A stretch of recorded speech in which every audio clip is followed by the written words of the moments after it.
सत्संग के लिए आप पधारे हो, आपका ध्यान तो चलो मेरी तरफ होगा, कान भी वचनों की ओर होंगे, लेकिन अचानक कोई भी शोर शराबा या कोई ऐसी वैसी बात होती है तो आपका ध्यान बदल जाएगा।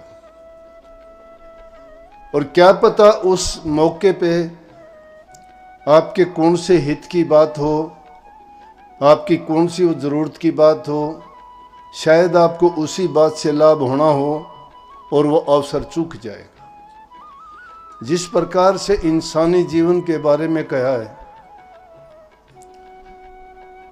कि 84 लाख में जीव घूमता घूमता मुश्किल से इंसानी चोला इसको मिलता है, और ये इंसानी चोला पाके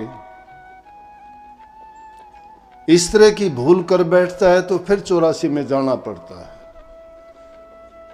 संत महात्मा फकीरों ने पूरी खोजबीन करके, बात बड़ी साधारण सी लगती है सुनने में, लेकिन बात का अर्थ बड़ा गूढ़ है, मतलब बड़ा है, हमारे लिए लाभप्रद है। वो ऐसी हालत है इस जीव की जिस प्रकार से एक बंद मकान में इस किसी को छोड़ दिया जाए, उसकी आंखों पे पट्टी बांध दिया जाए, या वो अंधा है और उससे निकलने का सिर्फ एक ही रास्ता है,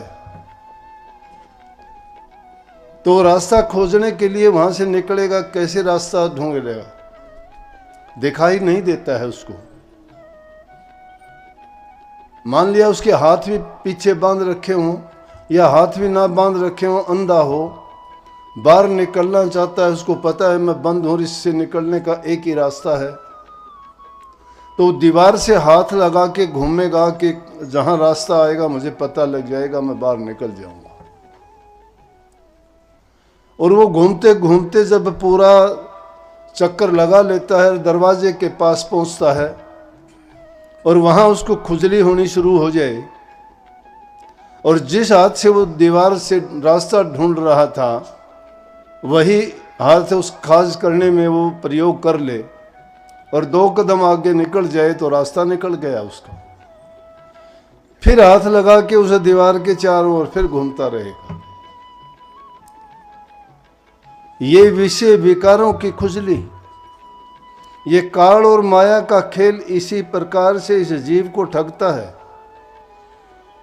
वो किसी न किसी रूप में किसी पागल को भेज देगा, कोई दिमाग से खराब होगा वो बीच में आके बैठ जाएगा, किसी को अचानक से कोई ऐसा दौरा बीमारी पड़ जाएगी कि वो जोर जोर से चिल्लाना शुरू कर देगा। तो ऐसे हालात में क्या होगा कि हम सब का बहुत उससे नुकसान होगा। मैं जो बात आपको करना चाहता हूं, शायद मैं भी उस रास्ते से भटक जाऊंगा, आपको क्या कहना चाहता था, और ध्यान उस ओर चला जाएगा तो मैं भी वो बात नहीं कह पाऊंगा। आपका ध्यान वहां जाएगा तो पिछला सुने सुनाई पर भी पानी फिर जाएगा, आगे का भी नहीं पता कि आप क्या कहना था और आपका उसमें क्या मतलब था। इसलिए हमें पहली चीज सावधानी है, जहां कहीं भी जाते हैं ध्यान से बैठ के, जैसे वाणी इससे पहले मैं सुन रहा था, कबीर साहब की वाणी थी, मन के लगाए पिया पावे जी कोई इस विध मन को लगावे, कि मन के लगाने से वो प्रभु की प्राप्ति होती है। मन अगर नहीं लगता है तो हमें कुछ नहीं मिलता। मन जिस काम में भी लगाओगे, अगर सफलता पाना चाहते हो तो उसी में अपने मन को एकाग्र करके लगाओ, आपको पूरा लाभ होगा उसका। अगर मन आपका नहीं लगता है तो चाहे कितना भी टाइम आपको लग जाओ, आपका समय भी व्यर्थ जाएगा, मेहनत भी बेकार चली जाएगी और उससे कुछ आपको हासिल भी नहीं होगा। इसलिए जो भी काम करते हो, आज की बात समझो, आप सत्संग लाभ के लिए आए हो, और सत्संग लाभ के लिए आए हो तो आप गौर से बैठ के सत्संग सुनो। सत्संग सुनने के तरीके हैं, बताते हैं, बार बार कहते हैं, और जो उन पर अमल करता है उसको पूरा लाभ मिलता है। घर में जाके दोहरा के देख लिया करो, जो मैं शब्द वाणी वचन जो भी आदेश उपदेश आपको करूंगा, घर जाके आपको यूं के यूं याद रहेंगे वो।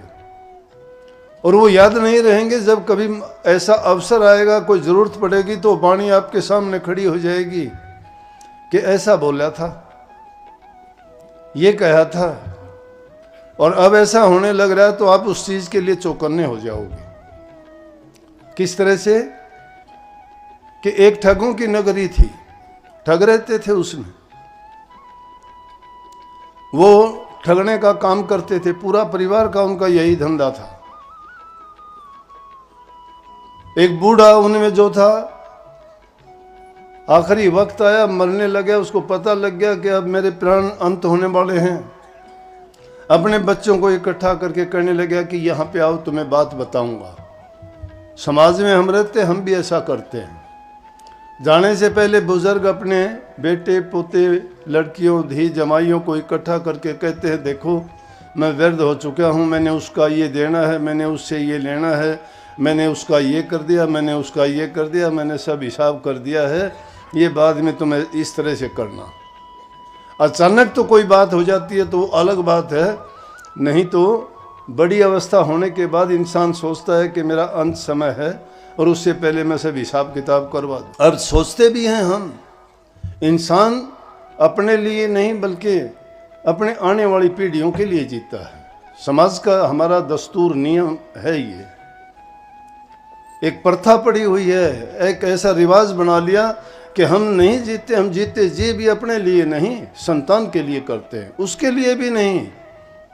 हमने ऐसे देखे हैं, अगर हमारे बेटे गलत रास्ते पे चले जाते हैं, कोई शराबी हो जाता है, कोई और दूसरे उल्टे सीधे कामों में बर्बादी के रास्ते पे चल पड़ता है, तो हम बेटे की परवाह नहीं करते, फिर उस पोते को अपना लेते हैं कि चलो ये तो खराब हो गया, पोते को तो मैं ठीक बनाऊं। उसके लिए हम मेहनत करना शुरू कर देते हैं, उसके लिए फिर अपना पूरा समय, पूरी संपत्ति जो हमारे पास है, बेटे को छोड़ के पोते के नाम कर देंगे। ऐसा है तो क्या किया? और यही खेल है माया का और काल का। वो जीव को घेरता है, चाहे किसी भी तरह से, किसी भी चक्कर में डाल के, लेकिन जो जीव संतों की शरण में चला जाता है, उनके उपदेश वाणी वचन को मानता है, सत्य करके मानता है, झूठा हो तो भी सत्य करके मानो। क्यों सत्य करके मानो? कि उन्होंने अपने हित के लिए नहीं, हमारे हित के लिए कही है। उस बात के मायने हैं, उसका अर्थ है। वो बिना अर्थ की बात करने से कोई मतलब हासिल नहीं होता।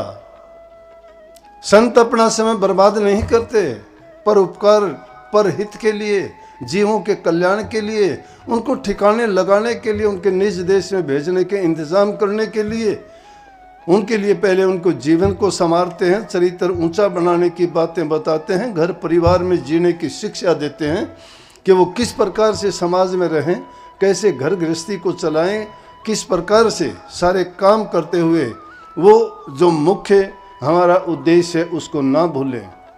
और वो क्या है कि गुरु की शरण में जाके सत्संग का करना। मानते हैं, जानते हैं, आप सब भी जानते हो कि हमारी इस घर गृहस्थी में रहते हुए चिंताएं और ज़रूरतें इतनी हैं कि जो समय हम जितना देना चाहें भक्ति में उतना समय नहीं दे पाते। लेकिन वो उतना समय नहीं दे पाते तो कम से कम जो अवसर मिलता है वो ज़्यादा से ज़्यादा समय सत्संग में बिताओ। और सत्संग के साथ साथ कम से कम कुछ भी नहीं कर सकते तो नाम के सुमरण में मन को लगाओ। और ज्यों ज्यों तुम मन को सुमरण में लगाओगे तुम्हारे मन के विकार दूर होते चले जाएंगे, मन और आत्मा शुद्ध और पवित्र हो जाएगी, जिसके कारण तुम अपने कल्याण की बातें सोचोगे, जीवन में ईमानदारी से, सच्चाई से।